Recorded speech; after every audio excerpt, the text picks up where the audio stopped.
إن الحمد لله نحمده ونستعينه ونستغفره ونستهديه ونعوذ بالله من شرور أنفسنا ومن سيئات أعمالنا من يهده الله فلا مضل له ومن يضلله فلا هادي له أشهد أن لا إله إلا الله وحده لا شريك له وأشهد أن محمدا عبده ورسوله الذي لا نبي ولا رسول بعده قال الله سبحانه وتعالى في القرآن العظيم يا أيها الذين آمنوا اتقوا الله حق تقاته ولا تموتن إلا وأنتم مسلمون يا أيها الناس اتقوا ربكم الذي خلقكم من نفس واحدة وخلق منها زوجها وبث منهما رجالا كثيرا ونساء واتقوا الله الذي تساءلون به والأرحام إن الله كان عليكم رقيبا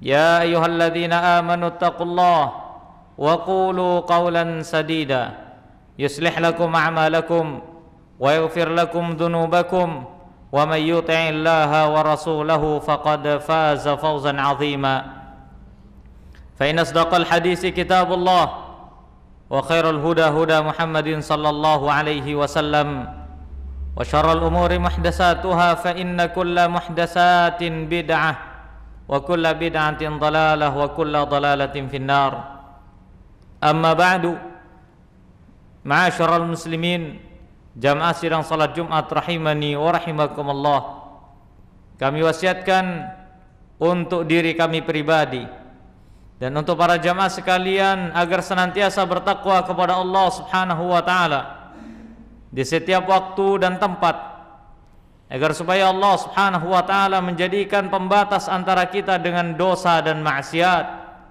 berupa benteng yang kokoh, yaitu ketakwaan kepada Allah Subhanahu wa taala. Maka barang siapa yang ketakwaannya semakin bagus, maka semakin bagus pula lah benteng yang menghalangi dirinya dan kemaksiatan dan dosa.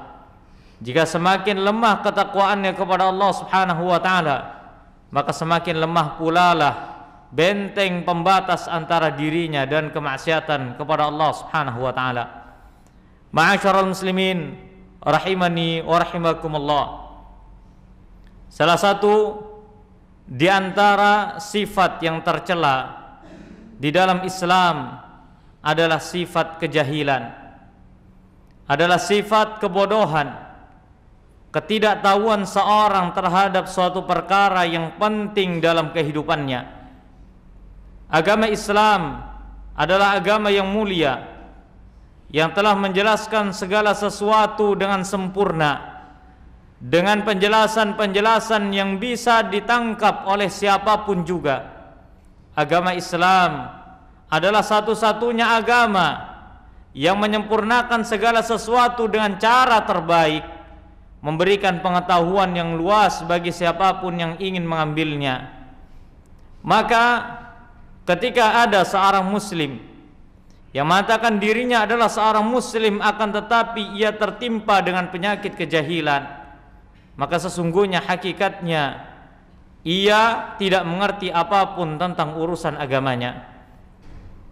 Ingatlah ma'asyiral muslimin rahimani wa rahimakumullah, Allah Subhanahu wa taala tidak pernah memuji sifat kejahilan ataupun kebodohan. Bahkan Allah Subhanahu wa taala dan Rasulnya begitu mencela dan membenci sifat kebodohan serta kejahilan. Mengapa demikian? Karena sesungguhnya pengetahuan seorang terhadap sesuatu merupakan anugerah terbaik untuk kehidupannya dan musibah terbesar bagi seorang dalam ruang lingkup kehidupannya adalah kejahilannya sendiri. Ma'asyiral muslimin rahimani wa rahimakumullah, Allah Subhanahu wa taala berfirman di dalam Al-Qur'an memberikan keterangan tentang sifat manusia. Innal insana zaluman jahula, sesungguhnya manusia memiliki sifat zalum, yaitu suka berbuat kezaliman, suka berbuat kerusakan. Kemudian manusia juga memiliki sifat jahula, yaitu tidak berfikir ataupun tidak berpikir panjang dalam semua perkara-perkaranya. Apakah perkara tersebut bermudarat ataupun mendapatkan manfaat, ia tidak memikirkannya. Oleh karenanya ketika Allah Subhanahu wa taala mensifati manusia dengan sifat zaluman jahula, yang sangat suka berbuat kezaliman, serta tersifati dengan sifat kejahilan, dari situlah Allah Subhanahu wa taala memperingatkan kepada kita semuanya sebagai seorang manusia agar senantiasa memiliki pengetahuan dalam segala hal, terutama pengetahuan dalam urusan agama. Ma'asyiral muslimin rahimani wa rahimakumullah. Mengapa demikian? Karena kebodohan seseorang terhadap urusan agamanya dapat mengantarkan pelakunya ke dalam lubang kebinasaan. Tidak ada kejahilan yang mendatangkan keberuntungan dan manfaat. Semua bentuk kejahilan akan mendatangkan kebinasaan dan keburukan bagi kehidupan seorang. Oleh karenanya Allah Subhanahu wa taala begitu membedakan bagi orang-orang yang mengetahui, dan Allah Subhanahu wa taala pula membedakan siapa di antara manusia yang jahil. Ma'asyiral muslimin rahimani wa rahimakumullah. Allah Subhanahu wa taala di dalam Al-Qur'an menyebutkan tentang masalah kejahilan, yang mana manusia secara umum diklasifikasikan dalam masalah kejahilan dalam beberapa golongan. Yang pertama adalah orang yang tidak mengetahui apapun tentang urusan-urusan baik dunia ataupun akhirat. Maka orang-orang seperti ini adalah orang-orang yang jahil, yang wajib baginya untuk senantiasa belajar ilmu agama serta mempelajari perkara-perkara yang bermanfaat untuk dirinya. Tidak boleh ia membiarkan kejahilan pada dirinya. Segera ia harus bangkit dari kejahilannya dan senantiasa berharap kepada Allah Subhanahu wa taala mengangkat kejahilannya dan diganti dengan ilmu. Kemudian yang kedua adalah orang yang jahil, akan tetapi dirinya tidak merasa bahwasannya ia adalah orang jahil. Ia banyak berkata dengan ucapan-ucapan sesuai hawa nafsunya. Ia berpendapat dengan pendapat-pendapat yang tidak sesuai dengan dalil Al-Quran dan Sunnah. Ia katakan apa yang ia inginkan, bahkan ia mendakwahkan kepada manusia. Maka sungguhnya orang yang jahil dan ia tidak mengerti tentang kejahilannya merupakan orang yang paling berbahaya. Oleh karena sebagian para ulama mengatakan, janganlah engkau bertanya kepada setiap orang yang jahil, yang tidak menyadari akan kejahilannya. Kemudian yang ketiga adalah orang yang memiliki pengetahuan, akan tetapi ia tidak menggunakan pengetahuan tersebut untuk kebaikan. Ia tahu kebaikan, akan tetapi ia tidak kerjakan. Ia tahu tentang perkara-perkara penting dalam kehidupannya, akan tetapi ia tidak bisa memprioritaskan. Ia melalaikan dirinya dari perkara-perkara yang dapat menopang keberlangsungan hidupnya baik di dunia ataupun di akhirat. Padahal Allah Subhanahu wa taala berikan akal dan ilmu untuknya, akan tetapi ia tidak mau mempergunakannya.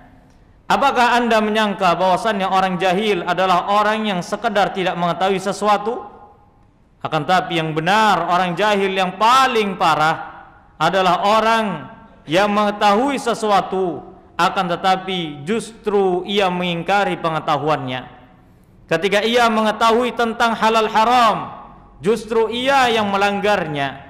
Ia melakukan perkara yang haram dan ia meninggalkan perkara yang halal. Tidaklah seorang disebut alim kecuali karena sebab khasyatullah, rasa takutnya kepada Allah Subhanahu wa taala.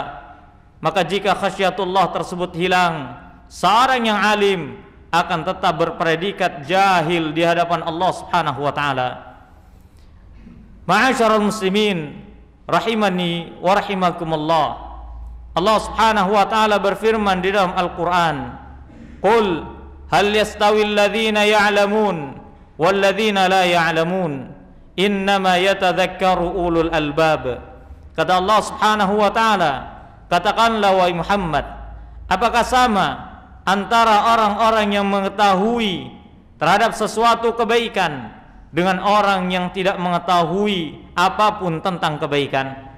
Seorang yang tidak mengetahui kebaikan, ketika ia melakukan suatu perbuatan karena sebab dibangun perbuatan tersebut di atas kejahilannya, ia anggap dan ia sangka perbuatannya berada di atas kebaikan.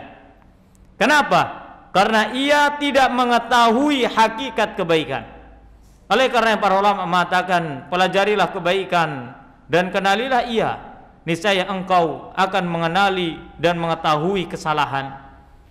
Maka setiap orang yang jahil melakukan perbuatannya didasari atas kejahilan dan kebodohannya, niscaya ia tidak akan menyempurnakan amalannya. Ia tidak tahu bahwasannya apa yang ia bangun seperti halnya membuat rumah pasir di tepi pantai, yang mana apabila terkena ombak dia akan terhapus dan tersapu bersih. Ia melakukan perbuatannya di atas kejahilan yang berakibat pada kesia-siaan. Segala perbuatan yang sia-sia tidak akan pernah dinilai di hadapan Allah Subhanahu wa taala. Ma'asyiral muslimin rahimani wa rahimakumullah. Tugas kita sebagai seorang muslim adalah mempelajari ilmu agama dengan sebenar-benarnya, memahaminya dan mengamalkannya sebagaimana diturunkan oleh Allah Subhanahu wa taala kepada Nabi kita Muhammad sallallahu alaihi wasallam. Ma'asyiral muslimin rahimani wa rahimakumullah. Janganlah kita merasa bahwasannya mengetahui segala sesuatu dalam urusan agama merupakan perkara-perkara yang sia-sia.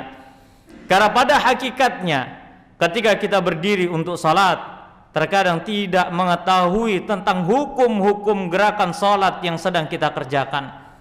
Betapa banyak di antara kita yang berdiri mendirikan salat bertahun-tahun, akan tetapi ia tidak bisa dan ia tidak mengetahui apa makna dari doa yang ia baca. Sami Allahu liman hamida, Rabbana walakal hamd. Betapa banyak di antara jamaah kaum muslimin yang berdiri salat akan tetapi ia tidak mengetahui doanya. Ia tidak mengerti maknanya. Ia tidak memahami dan ia tidak memasukkan ke dalam kalbunya.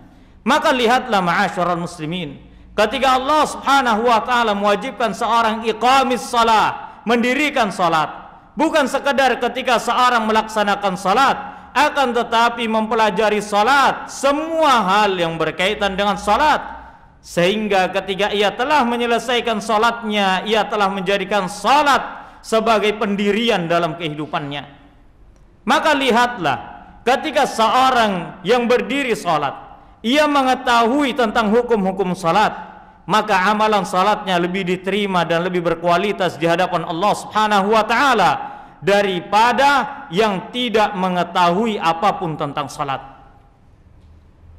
Banyak di antara kaum muslimin yang tidak mengerti apa itu arti dari doa iftitah wajjahtu yang ia baca. Ketika ia membaca wajjahtu wajhiya lilladzi fataras samawati wal ard, apakah banyak di antara kita yang mengerti tentang doa tersebut? Jika seandainya kita mengerti dan memahami, niscaya tidak akan ada kesyirikan. Seandainya doa tersebut difahami di dalam hati dan diamalkan dengan perbuatan, niscaya tidak ada penyimpangan tauhid kepada Allah Subhanahu wa taala. Akan tapi sayang seribu sayang, ketika seorang mengatakan dirinya wajjahtu wajhiya lilladzi fataras samawati wal ard hanifan musliman wa ma ana minal musyrikin inna salati wa nusuki wa mahyaya wa mamati lillahi rabbil alamin la syarika lahu wa bidzalika umirtu wa ana awwalul muslimin. Ketika seorang muslim membaca doa tersebut, setelah ia keluar dari peribadatannya kepada Allah, justru mengantarkan dia untuk beribadah kepada selain Allah. Mana doa iftitah yang ia baca? Mengapa itu tidak terwujud dalam perbuatannya sehari-hari? Apa yang mendasari itu semua dan menyebabkannya? Disebabkan karena kejahilannya kepada perkara-perkara salat yang ia tidak ketahui. Bayangkan dalam masalah perkara salat saja banyak di antara kita yang tidak mengerti tentangnya. Lalu bagaimana dengan amalan sunnah? Lalu bagaimana dengan amalan puasa? Dengan urusan zakat, dengan urusan haji? Betapa banyak orang yang naik haji, pergi ibadah haji, akan tetapi ia tidak tahu rukun-rukun haji. Yang ia tahu hanya mengikuti apa kata pemimpin rombongan. Setelah itu ketika ia pulang, ia berharap dipanggil dengan gelaran-gelaran yang mulia. Ma'asyiral muslimin rahiman rahimakumullah. Ketahuilah kejahilan merupakan penyakit yang sulit untuk diobati. Kejahilan yang tidak terasa merupakan penyakit kronis yang sulit untuk dibasmi. Terkadang seseorang begitu gampang dan mudah untuk mencari obat ketika kepala terasa berat, ketika kepala terasa pening, perut terasa sakit, yang mudah untuk mencari obatnya. Akan tetapi ketika seorang tertimpa penyakit kejahilan, betapa banyak di antara kaum muslimin yang tidak mengerti dan tidak merasa akan bahaya dari penyakit tersebut. Pelajarilah ilmu agama, karena sungguhnya Allah Subhanahu wa taala mewajibkannya. Tidak ada jalan keselamatan bagi seorang hamba di dunia dan di akhirat kecuali ia memperbaiki urusannya dengan agama Allah Subhanahu wa taala. Aqulu qauli hadza wa astaghfirullah li wa lakum wa lisairil muslimina min kulli dzamb fastaghfiruhu innahu huwal ghafurur rahim.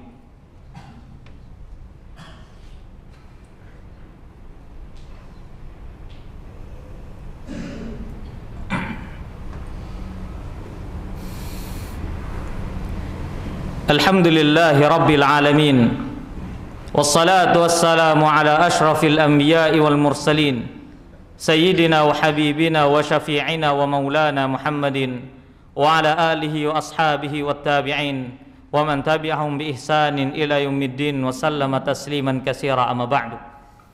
Ma'asyiral muslimin rahimani wa rahimakumullah. Ada sebuah hadis yang sangat menarik berkaitan dengan tema khutbah kita di siang hari ini. Sebuah hadis dari Nabi sallallahu alaihi wasallam tentang masalah berburu.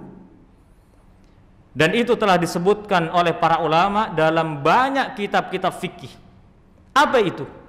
Nabi sallallahu alaihi wasallam membuat ketentuan bagi siapapun yang ingin berburu dengan menggunakan hewan peliharaan. Semisal ya anjing ataupun hewan-hewan yang lainnya yang dilatih untuk berburu, maka Nabi sallallahu alaihi wasallam membuat ketentuan. Jika seandainya seorang berburu apapun itu, kemudian ia melepaskan anjingnya, Nabi sallallahu alaihi wasallam mengatakan maka wajib bagi si pemilik anjing tersebut untuk memastikan apakah anjingnya itu jinak, mengetahui ilmunya atau tidak. Karena apabila anjing tersebut dilepas untuk berburu, kemudian setelah itu anjing itu mendapatkan buruannya, dia menggigitnya, dan ia tidak mengantarkan hewan buruan tersebut kepada tuannya dalam keadaan utuh, atau ia memakan sebagian kecil dari dagingnya, ia memakan kaki sebelah kanan dari hewan buruannya, maka hewan buruan tersebut haram hukumnya untuk dikonsumsi. Akan tapi sebaliknya, jika seandainya anjing yang ia lepas, kata Nabi sallallahu alaihi wasallam, lepaslah hewan peliharaanmu dan bacalah bismillah. Ia baca bismillah, kemudian setelah itu ia lepaskan anjingnya. Anjing itu berburu, memburu mangsanya, menggigitnya, kemudian mengantarkan kepada pemiliknya dalam keadaan utuh, karena anjing ini mengerti apakah ini hewan buruan ataupun makan untuknya. Ia mengerti itu. Ia jinak dan cerdas untuk membedakan itu. Maka hewan buruan dari anjing tersebut hukumnya adalah halal menurut sebagian besar dan ijma' para ulama. Sebagaimana Nabi sallallahu alaihi wasallam menghalalkannya. Apa ibrah dari kisah tersebut? Para jamaah kaum muslimin rahiman rahimakumullah. Dalam masalah berburu saja, hewan yang paling hina bernama anjing saja, jika seandainya ia berilmu, dapat menjadikan makanan hewan buruan yang ia buru menjadi makanan yang halal. Akan tetapi jika seandainya anjing tersebut dilepas dalam keadaan ia tidak mengerti tentang cara berburu yang benar, maka sesungguhnya setiap hewan yang ia buru dan diantarkan kepada tuannya hukumnya adalah haram. Dalam urusan buruan, dalam urusan anjing yang dianggap hina saja, syariat membedakan mana yang mengetahui dengan mana yang tidak. Maka ini merupakan ibrah yang besar untuk kita semuanya, bahwasannya dalam masalah hewan saja dibedakan mana yang mengetahui mana yang tidak. Lalu bagaimana dengan manusia yang Allah berikan akal kepadanya, Allah berikan pengetahuan kepadanya, akan tetapi ia tidak pergunakan untuk mengetahui urusan agamanya. Ia sepelekan urusan agamanya, ia katakan beragama biasa saja. Tidak harus semua urusan agama diketahui secara detail. Padahal ketika ia di alam kubur, ia akan ditanya tentangnya. Kualitas agama seseorang ditentukan karena sebab diantaranya pengetahuannya terhadap agama. Dan Allah subhanahu wa ta'ala mengangkat derajat seorang yang mengetahui urusan agamanya melebihi orang-orang yang tidak mengetahuinya. Seorang yang mukmin dan sekedar beriman kepada Allah subhanahu wa ta'ala, maka ia akan mendapatkan derajat yang tinggi. Dan seorang yang beriman kepada Allah, ia menyempurnakan imannya dengan ilmu dan amal, maka sesungguhnya ia mendapatkan derajat yang lebih tinggi daripada orang yang pertama. Ma'asyiral muslimin rahimani wa rahimakumullah, jangan pernah menyepelekan tentang masalah agama. Sekalipun di akhir zaman seperti ini, di zaman ini banyak sekali orang-orang yang menyepelekan dan meninggalkan agamanya. Ia mengikuti hawa nafsunya, ia ikuti kebiasaan-kebiasaan kaumnya yang tidak ada dasarnya.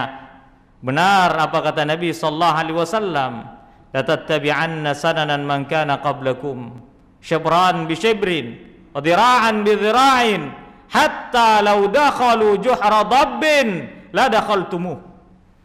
Kata Nabi sallallahu alaihi wasallam, benar, kalian benar-benar pasti akan mengikuti sunnah orang-orang sebelum kalian, sejengkal demi sejengkal, sehasta demi sehasta. Jika seandainya mereka semua yang kalian ikuti tersebut masuk lubang biawak, kalian pun pasti akan masukinya.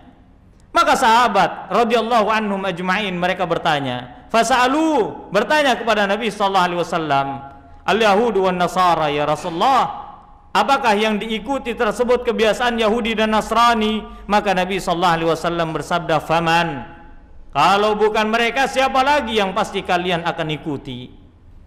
Apa yang menyebabkan ini semua? Karena ketidaktahuan seorang mana kebenaran dan kebatilan, mana kebaikan dan keburukan, mana hak dan batil, mana tauhid, mana syirik, mana sunnah, mana bid'ah. Seorang tidak mengetahuinya, sehingga apapun yang ada di hadapan matanya ia sangka itu adalah kebaikan, padahal itu merupakan jalan kebinasaan.